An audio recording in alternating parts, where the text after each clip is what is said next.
Bismillah, alhamdulillah, wassalatu wassalamu ala rasulillah wa ala alihi wa sahbihi wa man wala wa ashhadu an la ilaha illallah wahdahu la syarika lah wa ashhadu anna muhammadan abduhu wa rasuluh amma ba'du. Alhamdulillah, pada kesempatan hari ini, hari Rabu 1 Desember 2021 Hijriah, 2021 bertepatan dengan 26 Rabiul Tsani 1443 Hijriah. Kita lanjutkan kajian di Fakultas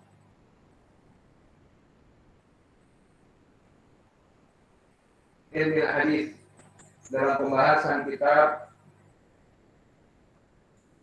Sahih Al-Bukhari di kitab Tauhid, yang mana pada kesempatan hari ini kita masuk kepada penetapan sifat al-ilm untuk Allah Jalla wa'ala. Maka kita langsung masuk kepada matan. Qala al-Imam Al-Bukhari rahimahullahu ta'ala,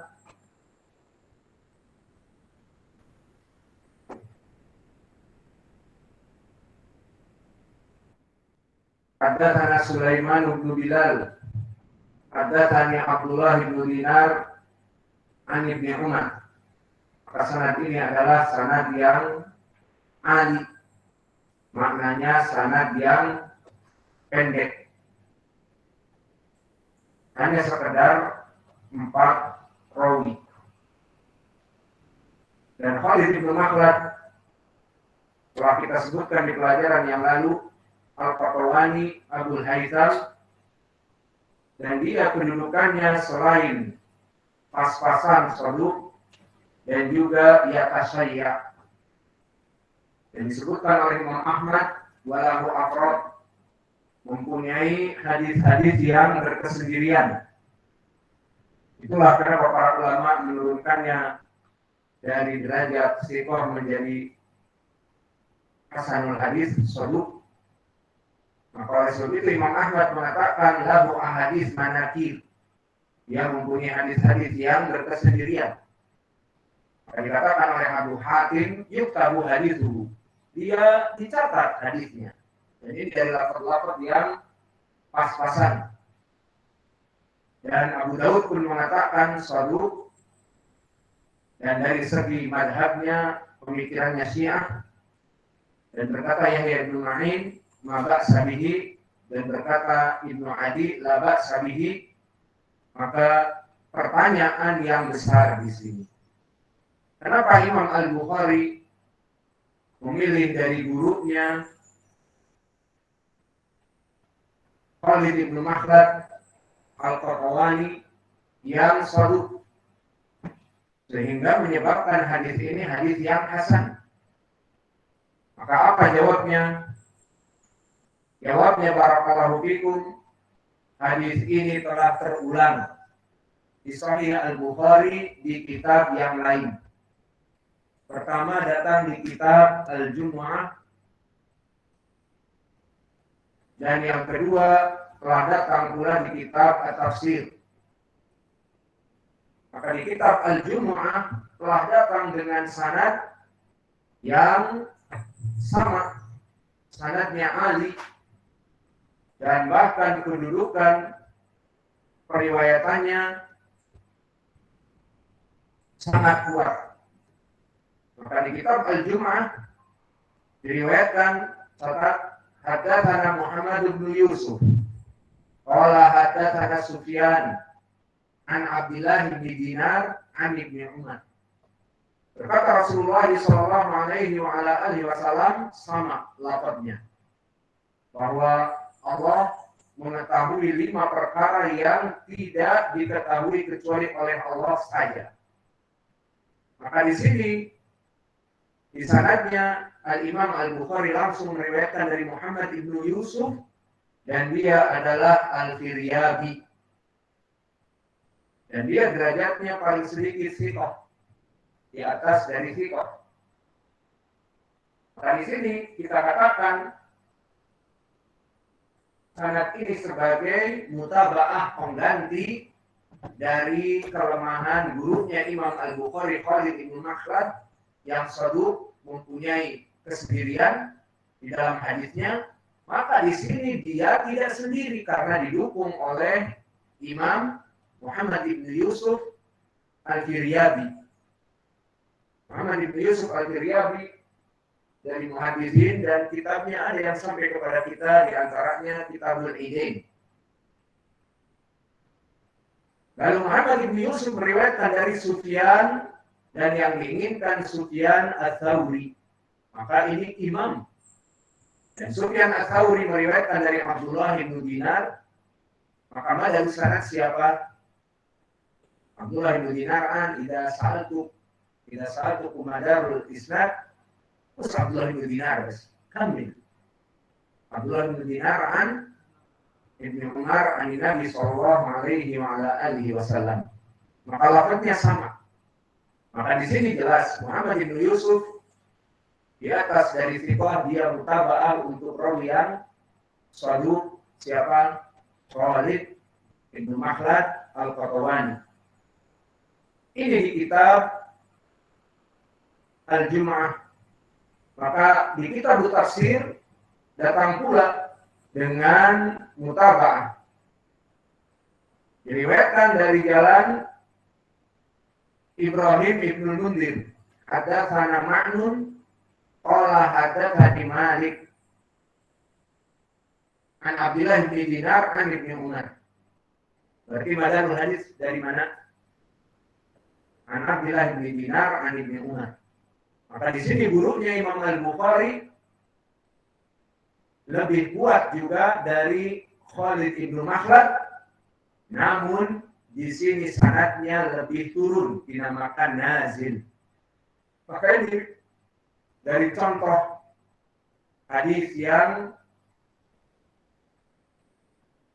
permasalahan di matan Al-Baiquniyah akan datang, sanad ali dan sanad yang nazil. Maka sanad ali di sini periwayatan dari Muhammad bin Yusuf an Sufyan Ats-Tsauri an Abdullah bin Dinar an Ibnu Umar. Atau di kitab Tauhid Khalid ibn Makhlad Al-Qatawani an Sulaiman ibn Bilal an Abdullah bin Dinar an Ibnu Umar. 4 sanad. Dibanding dengan di kitab tafsir Imam Al-Bukhari meriwayatkan 5 sanad, meskipun periwayatannya dari orang-orang yang thiqah ataupun saduq. Yang pertama Ibrahim ibn Mundir, maka di sini gurunya Imam Al-Bukhari dalam keadaan saduq, antara saduq dengan thiqah. Dithiqahkan oleh Imam Ibnu Ma'in, Ibrahim ibn Mundir dithiqahkan oleh Ibnu Ma'in dan disodukkan oleh para ulama yang lain seperti An-Nasai. Disebutkan laisa bihi ba's, dan berkata Shalih bin Muhammad saduq. Kenapa? Karena Imam Ahmad berbicara sedikit keburukan padanya.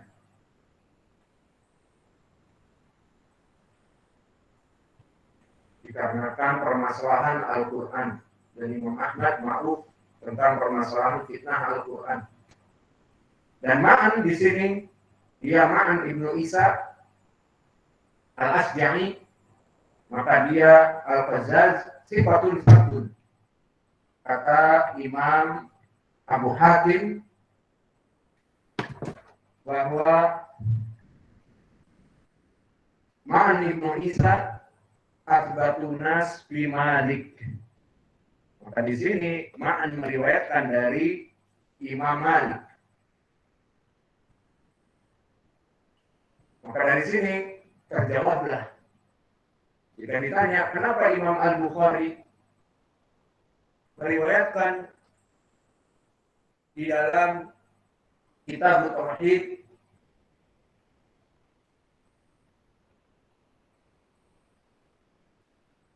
tentang permasalahan hadis ini dari sanad yang sahih dari Khalid bin Makhlad, maka jawabnya alhamdulillah telah ada mutabaah dari sanad yang ali juga dari Muhammad bin Yusuf dari Sufyan Ats-Tsauri dari Abdullah bin Dinar, dan telah datang sanad yang nazil dari Ibnu Mundir, Ibrahim Ibnu Mundir dari Ma'an Ibnu Isa dari Malik, baru setelah itu dari Abdullah bin Dinar. Maka tidak ada masalah sekarang tentang periwayatan dari Imam Al-Bukhari.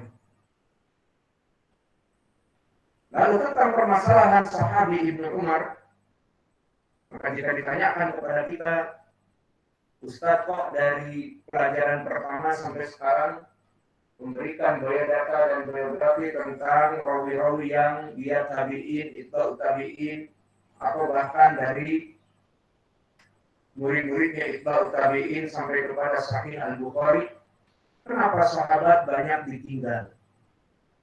Ada yang usul seperti itu, maka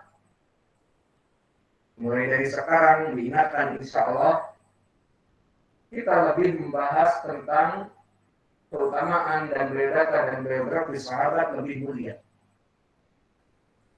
Kenapa tidak? Kenapa kita tidak menyebutkannya?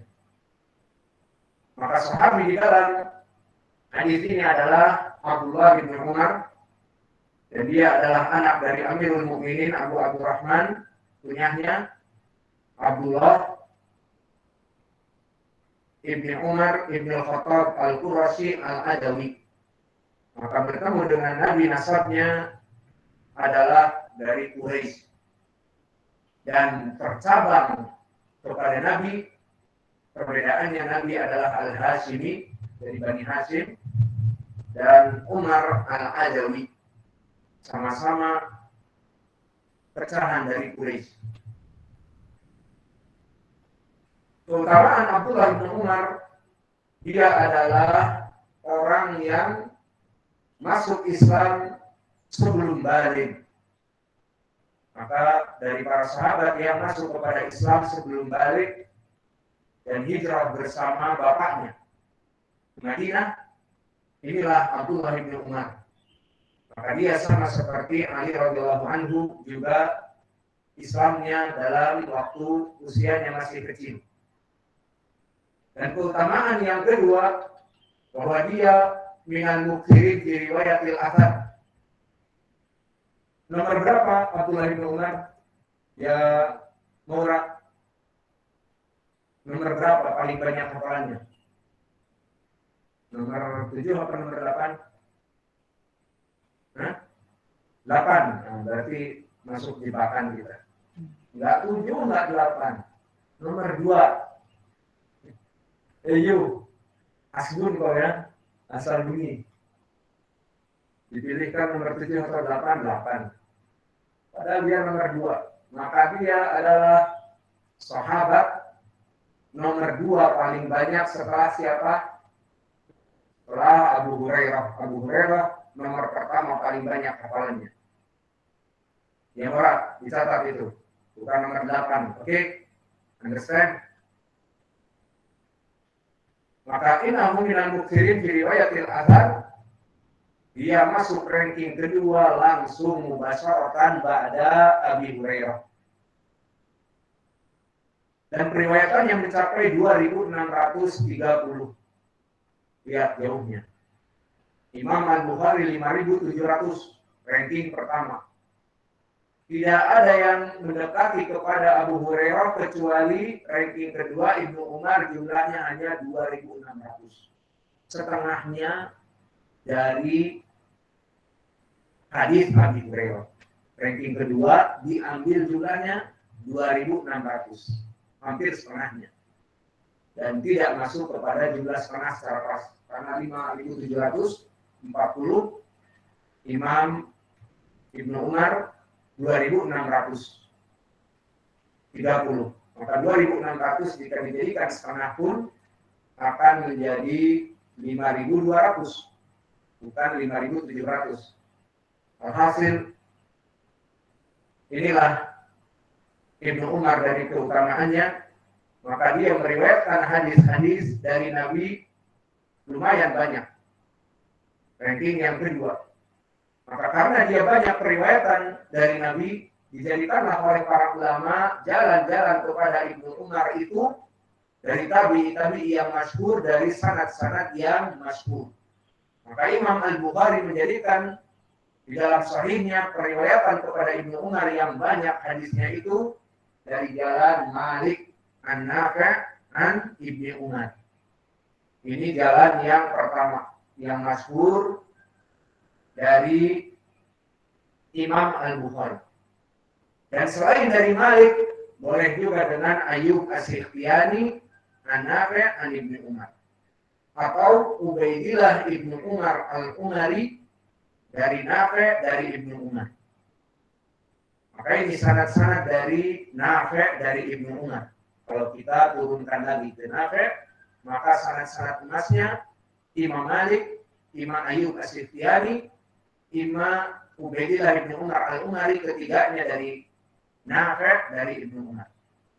Kemudian jalan yang lain dari tabi'i yang lain dari Salim, anaknya Abdullah Ibnu Umar, Salim ibni Abdullah ibni Umar dari Abdullah ibni Umar.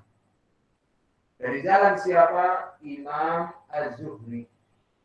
Maka Imam Az-Zuhri termasuk dari jalan yang baik kepada Ibnu Umar.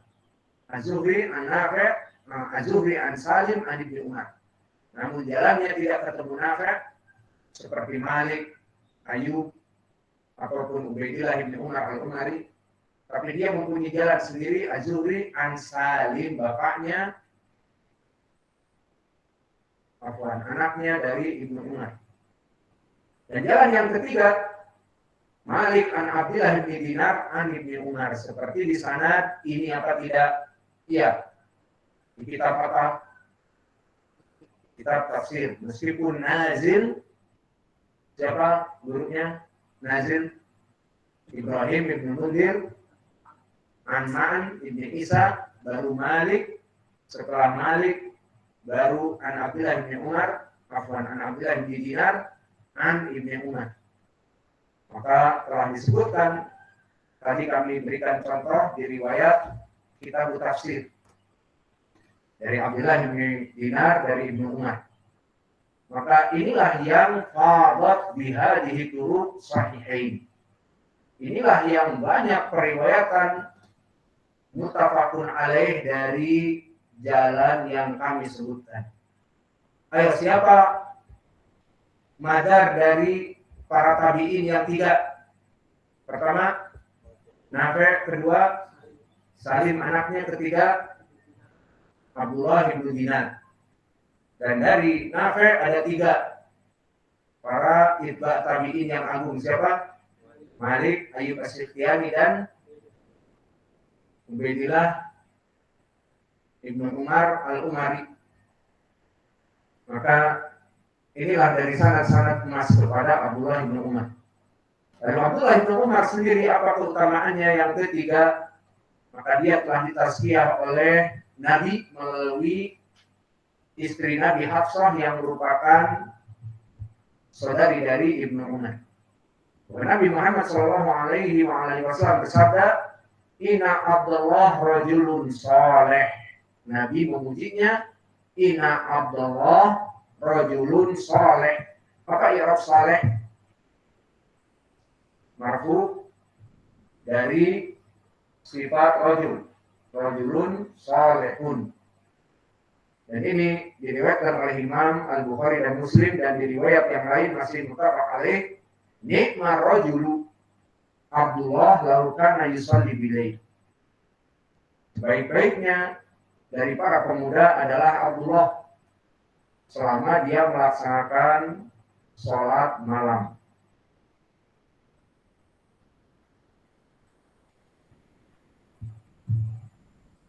Maka inilah keutamaan dari Abdullah bin Umar. Sehingga kita jawab dari ucapan saudara-saudara kita, kenapa seorang sahabi tidak pernah dibuka biodatanya, hanya sekadar guru-gurunya Imam Al-Bukhari dan tabi'in serta itba' tabi'in. Maka kita jawabkan. Lalu ucapan Imam Al-Bukhari di dalam matan yang meriwayatkan Al-Quran yang banyak, maka kita katakan itulah dari pendalilan Imam Al-Bukhari, di mana qala Imam Al-Bukhari bab qaulillahi ta'ala alimul ghaibi fala yudhiru ala ghaibihi ahada innallaha indahu ilmus sa'ah anzalahu bi'ilmihi wa ma tahmilu min unsa wa la tad'u ila bi'ilmihi ilaihi yuraddu ilmu sa'ah. Dan mengucapkan atau menukil dari ucapan Yahya yang jelas bukan Yahya ibnu Ma'in, al-zahiru ala kulli syai'in ilma, bahwa Allah sangat mengetahui perkara-perkara yang zahir dan Allah sangat mengetahui perkara-perkara yang gaib. Ucapan Yahya di sini disebutkan oleh Al-Hafidz Ibnu Hajar adalah Yahya ibnu Ziyad Al-Farra An-Nahwi Al-Mashhur, yang menyebutkan ucapan ini di kitabnya Kitabul Ma'anil Quran, Kitab Ma'anil Quran. Adapun pendalilan yang lain di dalam hadis seperti datang di hadis, pendalilan yang lain yang selain di hadis ini, di hadis Jabir yang kami sebutkan di pelajaran yang lalu, di mana Nabi memerintahkan bagi yang ingin untuk melaksanakan sunnah istikharah, maka disebutkan dia berdoa, Allahumma inni astaghfiruka bi'ilmik. Dan di sini menjadi pendalilan astaghfiruka bi'ilmik, dalil al-ilm lillahi jalla wa ala.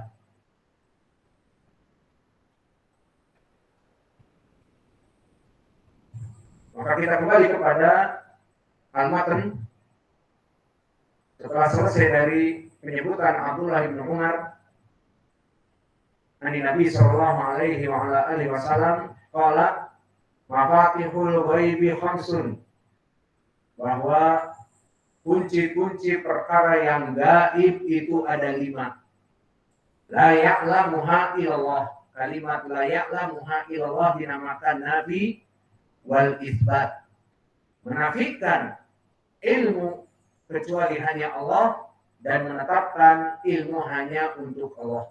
Dan ini perkara yang sangat kuat, dan ini uslub Arab di dalam ilmu balaghah untuk menafikan sesuatu dan menetapkan sesuatu, menandakan bahwa sesuatu itu tegak adanya. Dan contoh seperti ini kalimat tauhid, la ilaha illallah. La nafil jins, tidak ada sesembahan yang berhak untuk disembah, tidak para wali yang sudah meninggal, tidak para nabi-nabi yang diutus seperti Yesus Kristus yang sebentar lagi akan diperingati kelahirannya oleh kelompok-kelompok mereka yang sesat, dan juga Uzair anak Allah seperti orang Yahud, dan tidak pula dari jin-jin iblis seperti Nyi Roro Kidul yang disembah. Maka tidak ada zat yang disembah. La ilaha illallah, exception, pengecualian, kecuali hanya Allah. Maka kalimat tauhid menggunakan uslub lughah Arabiyah mempunyai makna yang dalam. Penafian dari segala penyembahan hanya ditetapkan satu penyembahan kepada Allah, He is the one and only. Maka ini kalimat tauhid menandakan penetapan sifat tauhid dalam peribadatan hanya untuk Allah yang kuat. Begitupun di sini. Mafatihul ghaib khamsun la ya'lamuha illallah. Maka la ya'lamuha, la nafilil jins atau la nafiyah, masuk kepada fi'il mudhari', tidak ada dari siapapun yang mengetahui pintu-pintu gaib yang 5 ini kecuali Allah. Apa itu yang 5? Pertama, la ya'lamu ma taghidul arham ilallah. Maka tidak ada yang mengetahui tentang apa-apa yang di balik rahim kecuali Allah. Sekarang ada pertanyaan besar, pertanyaan kontemporer. Pak Ustadz, bagaimana dengan hadis ini? La ya'lamu ma taghidul arham ilallah. Lalu bagaimana dengan dokter-dokter spesialis sekarang yang mempunyai alat-alat yang canggih dari USG, ultrasonografi? Kita katakan bahwa alat-alat tersebut hanya sekedar sarana untuk mengetahui keadaan yang ada, hanya sekedar beberapa nisbah persentasi. Apakah selalu benar si dokter itu di saat ditanyakan bagaimana kandungan saya dokter, laki-laki atau perempuan? Maka kadang-kadang laki-laki, wah senang bapaknya, langsung ditraktir pulang dari dokter spesialis SGUT, hasil pemeriksaan katanya laki-laki. Kenapa? Itu pas dilakukan di saat bagian pantat itu ada bagaikan tanduk. Wah, anaknya punya tanduk, laki-laki. Ditraktirlah Pizza Hut. Kemudian setelah itu ucapannya laki-laki, laki-laki. Namanya siapa? Dipikir. Namanya Adrian, namanya Ronaldo, namanya yang lain sebagainya, orang awam kita pisahkan. Ternyata pas lahir, dibungkus oleh bidan, diberikan congratulations, kamu mempunyai anak perempuan. Maka kaget. Selama 3 bulan, 4 bulan dia hidup dalam keadaan khayalan, dalam keadaan mimpi bahwa istrinya akan mendapatkan anak laki-laki. Karena dokter tadi bilang kayaknya ada tanduk di sekitar lipatan pahanya, seperti itu. Padahal bukan tanduk, bukan apa. Itu kebanyakan seperti itu. Nah, di sini dijawab oleh para ulama bahwa tidak ada takdirnya la ya'lamu ma taghidul arham ilallah, maknanya secara hakiki. Mereka hanya melihat mungkin laki-laki dan sebagainya. Dan dari situ faedahnya bukan mengetahui asli dia laki-laki atau tidak. Kemudian permasalahan yang terjadi di arham bukan masalah laki-laki dan perempuan saja sehingga seakan-akan dokter itu maha mengetahui. Tidak. Yang menjadi permasalahan di hadis Ibnu Mas'ud, apa yang ditanyakan di sini ataupun disebutkan an umrihi, berapa umurnya, dicatat an rizkihi wa an saqihi wa sa'idihi, akan ditulis tentang umurnya, kapan expire-nya dia, kapan meninggal, dan akan diberikan informasi dia itu hidup jadi rangkayo, 7 turunan dalam keadaan kenyang, atau fakir, miskin, dan papa, atau pas-pasan, yang penting punya istri banyak. Iya, ada juga kan yang pas-pasan, nggak kaya, nggak miskin, tapi istrinya banyak, anaknya banyak. Ya mungkin itu nasibnya. Terus tentang masalah dia happiness, atau dia goodness, atau dia sadness, berujung di api neraka, diadab, dan kehidupan di dunianya kafir musyrik. Itu di sini mataghidul arham. Jadi jangan sempit pemikiran, wah masalah ilmu yang pertama yang disebutkan ilmu ghaib, para dokter ahli spesialis SGUT dengan jihaznya yang dinamakan ultrasonografi, dia seperti sonar. Kalau dilihat dia adalah ditempelkan kepada perut, kemudian seperti sonar, melihat apa yang ada di dalam rahim, seperti para nelayan, yang mana mereka mencari dari perahu apakah di bawah itu ada kumpulan ikan atau tidak. Dilemparkan sonar, dipijit, maka akan ada arus gelombang ke bawah dari suara. Maka jika ada kumpulan sesuatu dan tidak jelas gambarnya juga nampak, dipikirnya ikan, kumpulan ikan.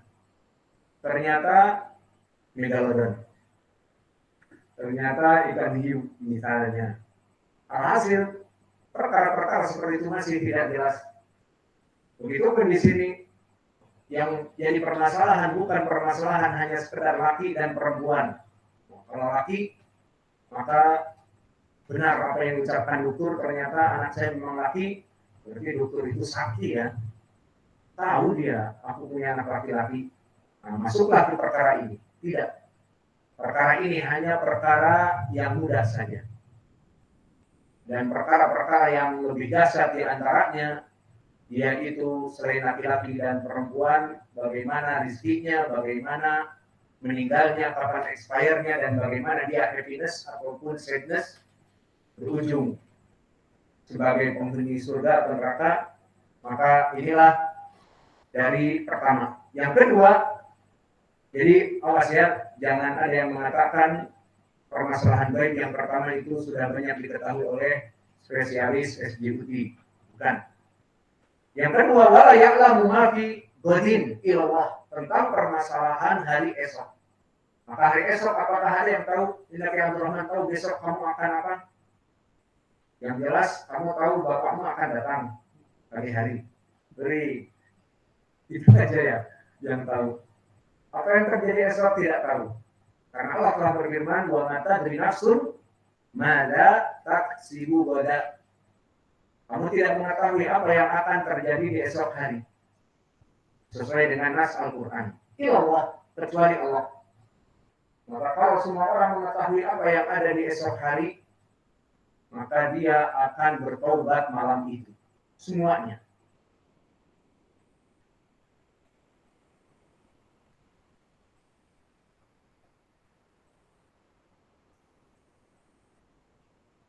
Dan karena tidak mengetahui seseorang apa yang akan terjadi esok hari, dia akan berat untuk meninggalkan hari ini yang telah dinamakan kemarin. Ya atau tidak? Karena kalau dia tahu besok begini, hari ini dia akan meninggalkan begitu saja, maka kemarin akan terasa ringan. Namun karena kemarin itu karena tidak diketahui esok hari sehingga menjadi berat, penuh penyesalan, penuh perkara-perkara yang dia kurang pada ibadahnya, menyesal kemana kemarin kurang prima dalam pengajaran, dalam ibadah, tidak sholat malam, kurang dari ibadah sholat duha dan sebagainya. Maka jadilah it's so hard to say goodbye for yesterday. Maka akan menjadi berat untuk mengucapkan selamat tinggal wahai hari kemarin. Karena kita tidak mengetahui hari esok.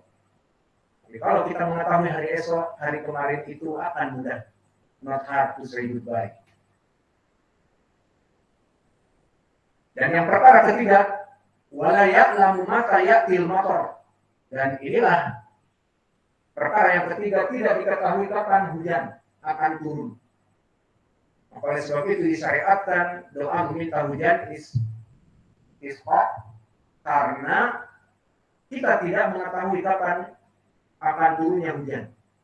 Kadang-kadang di siang hari yang terik seperti sekarang terkumpul awan-awan yang gelap, maka ba'dal asr kebanyakan hitam legam di ufuk barat ataupun timur seperti akan hujan. Namun setelah maghrib kita menunggu selalu berihal agar istirahat, tidak ada pelajaran, dan akan senang istri-istri kita selalu berihal. Namun ternyata tidak ada selalu berihal. Ditunggu isya tidak ada, tengah malam pun tidak ada. Kemana mega-mega mendung tadi? Ternyata hujan di tempat yang lain. Wala ya'lamu mata ya'til matar. Dan begitu pun jika dikatakan Allah diketahui, mereka bagian orang-orang orang yang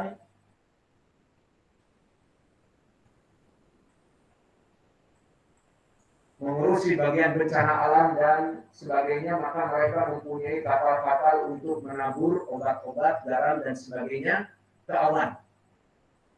Sehingga menjadi mendung awan itu. Kita jawab, nah. Ditaburi awan-awan menjadi gelap mendung. Ditaburinya di Dharmasraya. Kita melegam langit Dharmasraya.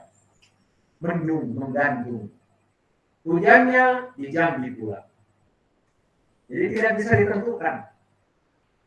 Tidak bisa diikat awan-awan itu untuk tidak pergi kemana-mana. Maka wala ya'lamu mata ya'til matar ahadun illallah.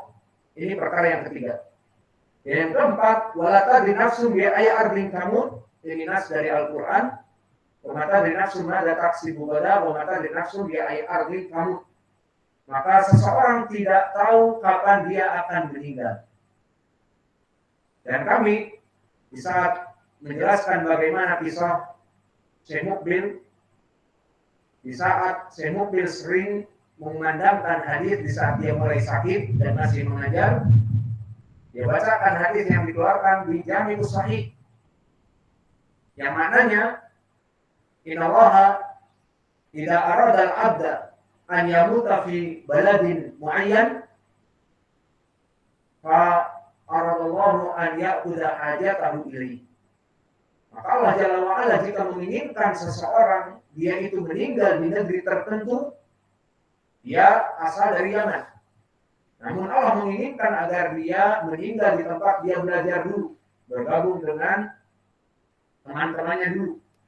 Dan meninggalnya pun sama-sama dikubur di Mekah bersama dua imam di zamannya, Ibnu Utsaimin dan Ibnu Baz rahimahullah. Maka dari Yaman, dari Qaryah Damaj yang merupakan tempat yang jauh dari mana-mana, kok bisa-bisanya dimakamkan bersama dua teman ahlul ilm di zamannya. Maka di dalam hadis disebutkan, dan ini sering diulang-ulang oleh Syekh sebelum meninggalnya, jika Allah menginginkan seseorang meninggal di suatu tempat, maka Allah akan menjadikan sebelum dia meninggal kebutuhan kepada tempat tersebut dan meninggal di sana. Maka bertahun-tahun Syekh berdakwah sekitar 23 atau 25 di Yaman setelah keluar dari Saudiah, dan akhirnya dia kembali ke Saudiah dan bahkan meninggal di sana. Itulah yang diinginkan oleh Allah. Maka wa ma tadri nafsun madza taksibu ghadan wa ma tadri nafsun bi ayyi ardin tamut. Dan begitu pun dari saudara kita, semoga Allah merahmati dia, saudari kita, saudaranya Rahmat, yang mana dia tinggal di Pekanbaru bertahun-tahun. Namun Allah menginginkan dia meninggal di Solo. Maka di saat liburan yang hanya beberapa pekan saja, pergi ke orang tuanya untuk ziarah, maka Allah mencabut nyawanya. Sama seperti hadis ini. Allah jadikan kebutuhan padanya untuk datang singgah ke tempat dia dicabut nyawanya. Maka telah ditulis di Lauh Mahfuz bahwa expire usia kamu sampai sekian dan meninggalnya di tempat demikian. Meskipun seumur hayat hidupnya bertahun-tahun di negeri yang jauh, maka Allah akan mendatangkan ke tempat meninggalnya dan dicabut nyawa di situ. Dan yang terakhir, wala ya'lamu mata taqumu sa'ah illallah. Dan tidak ada yang mengetahui kapan akan terjadi the doomsday, the end of the world, kecuali hanya Allah Jalla wa'ala saja. Mungkin Nabi tahu. Tidak, Nabi pun telah dinafikan. Mungkin malaikat tahu. Tidak ada. Mana dalilnya di hadis Muslim yang diriwayatkan oleh Abi Hurairah, oleh Umar, dan muttafaqun alaih dari Abi Hurairah. Di saat ditanya, Fa akhbirni anis-sa'ah. Wahai Rasulullah, kata malaikat Jibril, kabarkan kepadaku tentang hari kiamat. Apa dijawab oleh Nabi? Mal mas'ul anha bi'a'lami minas sa'il. Maka tidaklah yang ditanya lebih mengetahui seperti yang menanya. Jadi sama-sama tidak tahu. Maka di sini tidak ada ucapan sadaqah. Seperti rukun Islam, rukun iman, sadaqah. Umar kaget. Dia tanya kok dia yang menghukumi sadaqah. Maka begitu pun di sini. Dalam perkara sa'ah Nabi mengatakan tidaklah orang yang bertanya dan yang ditanya mempunyai ilmunya. Menandakan Nabi tidak mengetahui dan malaikat pun tidak mengetahui Jibril. Maka ini hanya kekhususan dari Allah. Maka ini yang bisa kita berikan. Sebelum itu kita ke Abu Umair. Utur sanad ila sahabat.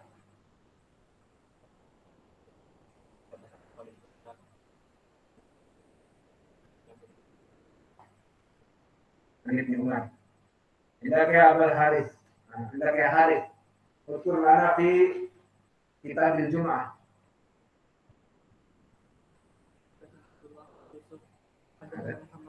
Muhammad bin Yusuf man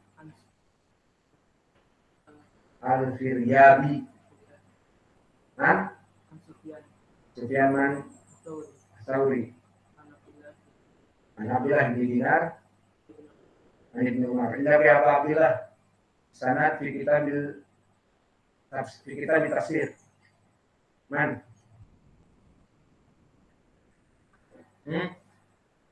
Man yakur. Iman terkur. Ada sana Ibrahim ibn Munzir an Ma'an ibn Isa an Malik an Abdullah bin Dinar an Ibnu Umar. Maka inilah 3 sanad yang kita sebutkan. Adapun poin pendalilannya kita di kitab Tauhid, maka yang dihafal sanad di kitab Tauhid dari Khalid bin Makhlad Al-Qatawani dari jalan ini. Maka alhamdulillah dengan ini kita cukupkan pelajaran kita. Wa naktafi ila huna. Wa jazakumullahu khairan. Barakallahu fi ilmikum. Subhanallah wa bihamdihi.